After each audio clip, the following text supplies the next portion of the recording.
Captain Ron with Red Chaser Guide Service. Welcome to School of Redfish. Today we're going to do something a little different. The last three episodes were all chapters 1, 2, and 3 of my Redfish 101 series, how to target redfish in the marsh. Got into a lot of detail. Today we're going to do something a lot quicker and simpler. We're going to tie a fly.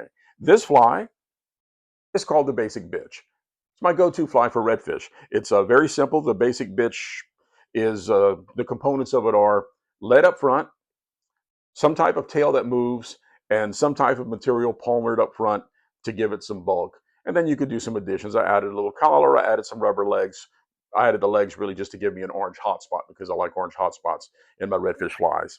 Now, we will tie this with a variety of materials. This is crab fur tail and palmering chenille, the crack wrap chenille up front. Sometimes I may use a zonker strip for the tail, and I may use a brush up front.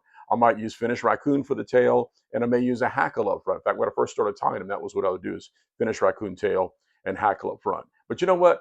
They're all the same fly.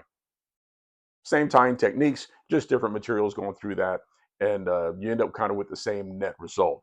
So this fly, we've tied it and fished it in the marsh forever. We never bothered giving it a name because it's such a basic thing. If you just gave somebody a bunch of materials and sat them at a vise, it's what they'd probably come up with. You know, tying a tail, palmer something up front, and lead because it's redfish.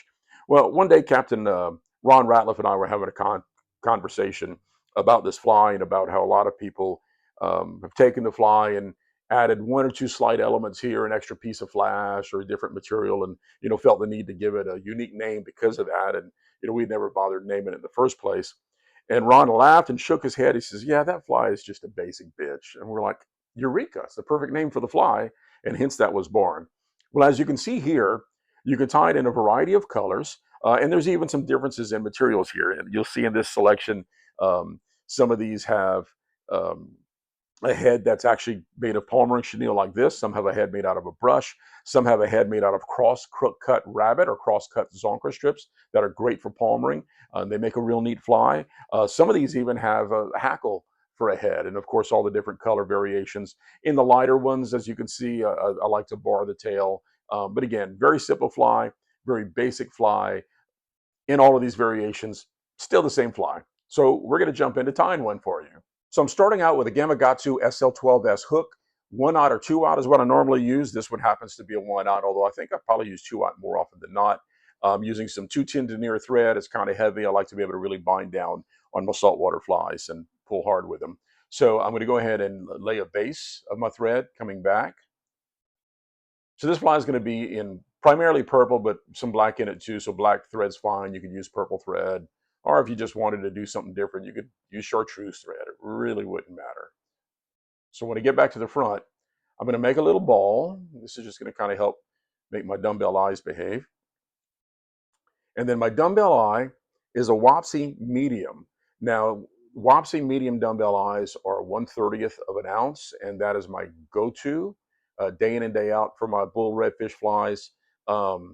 If the water is really clear and visibility is great, I might go a little bit lighter because you'll see the fish farther out and have a chance to really get that fly out to them. If the water is dingy, um, I'll go a little bit heavier because in dingy water, these redfish have a habit of showing up right under your feet, and you need to be able to get the fly down to them. Now I'm kind of supporting the hook with my hand here because I'm really binding hard on this. As you can see, all the motion I'm getting in that hook. Coming around and okay, it's pulled level. So now I'll do some cross wraps and then a few parachute wraps or helicopter wraps if you prefer. A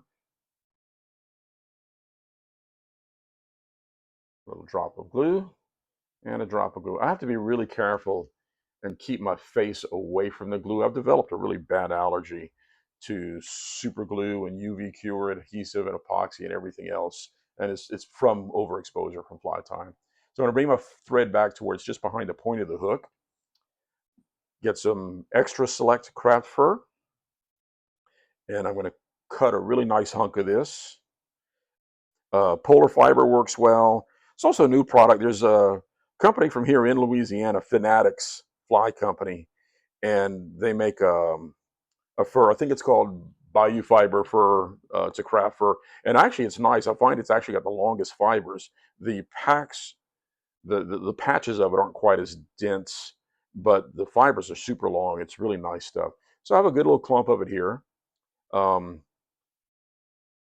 going to pick out some of the under fur like this. Okay, that's good. I don't need to necessarily get all of it out because having a little bit of bulk is not a bad thing. Take my scissors and even up the butts. Excuse me. Okay, so I'll tie this in. Again, some good hard wraps, really locking it down. And then I'm going to post it because posting it helps keep it from wrapping around the hook or fouling around the hook. And to post it is pretty simple. Just hold up the material and come around the base of it with the thread. My tail is still shedding here, but I think I finally got it all. Okay. I trapped some fiber there. That's not good. Okay. All right, so that's enough wraps around the base. I'll do a few wraps right behind it. Okay. I'll carry my thread back forward. Then what I do to secure this really well is I like to take and put a drop of super glue in the butts of these fibers, just a small drop, and then wind my thread through it. And that's going to really trap all that together. So I'm going to kind of work this down. I don't have to make this super neat and completely covered with thread because this is going to be covered with chenille. So it's well secured. Now I'm going to come in with a pair of orange legs. The main reason I'm tying this in is because I like having an orange hot spot in my redfish flies. The fact that, it'll give a little more movement is cool. If I wanted to, I could use a little tuft of rabbit fur or something in the back to give me an orange hot spot. But I like using the legs. They're easy. And they also, again, give a little bit of extra movement. And they give me the orange, which I like. And if you look, not everything that a redfish eats in the marsh has orange in it, but pretty much everything in the marsh that has orange in it is something they love to eat. If you look at an adult white shrimp, you'll see that orange spot in the head. And of course, you look at a blue crab, particularly a female one, they've got orange all over them. So I think it's a good trigger. I find it effective for me. So this part here, I'm going to tie a little collar in to give a little more movement and bulk. And usually I'll probably use Marabou. I had this piece of Finnish raccoon laying right here by me, so I just grabbed it. It'll work just as well. Again, you just want something fibrous that moves. Um, and you see that actually kind of looks really similar to Marabou when I flay it out like that. So I'm going to kind of pre-measure how long I want it, pinch it, trim it, put it in there. And then when I come in with my left hand, I'm going to kind of slightly roll it to make it roll down to the sides of the hook a little bit too, like that. Okay. It's a little more butt section than I want, so I'm going to trim some of that off of there.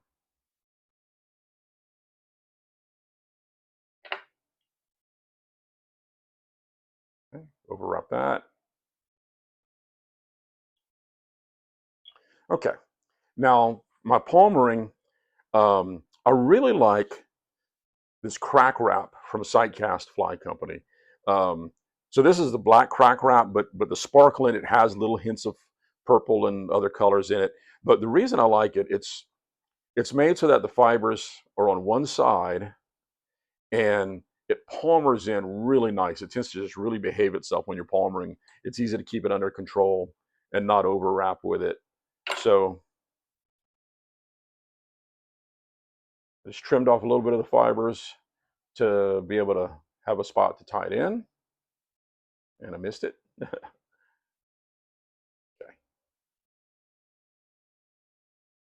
So I'm going to tie it in, advance my thread, and then half hitch up here.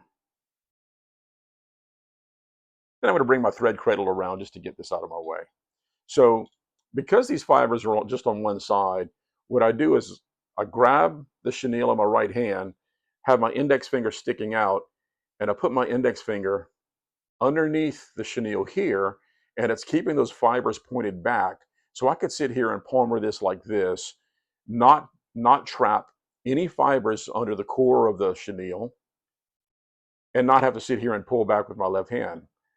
Like I said, this particular fiber, just this particular chenille, the crack wrap from Sightcast, really behaves well and does a great job, and you end up with a pretty neat fly. Like this is about as wild as I see it get right here.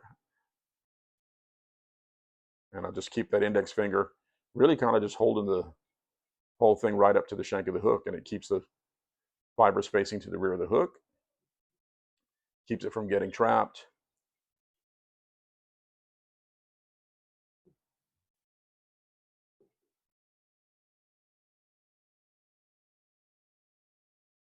Okay. And I made a few kind of wraps in one spot right there at the top of the head just to give some bulk to that. So I'm going to bring my thread around, trap my chenille, a couple of wraps,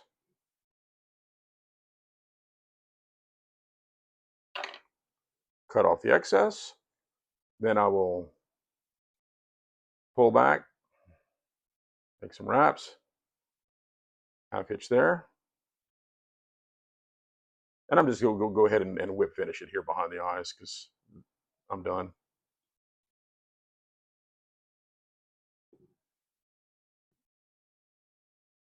Okay. Cut my thread loose and come in with a tiny drop of glue there and there. And there is a finished basic bitch, good durable fly, fishes great, and is very effective on bull redfish. You know, it's my go-to fly as a guide. I like flies that, number one, catch fish, but that are also durable and relatively easy to tie because, you know, I've got to tie quite a few of them and want to save as much time as I can. And one thing I will do, I don't like a crowded hook gap. So I'll come in and just give a little trim down here to make sure the hook gap's not crowded. And it's done. And again, you can do them in a variety of colors and materials. So I hope you found this helpful. If you liked it, please like it and subscribe. Share it with others. Share the channel. And I'll see you again next Monday.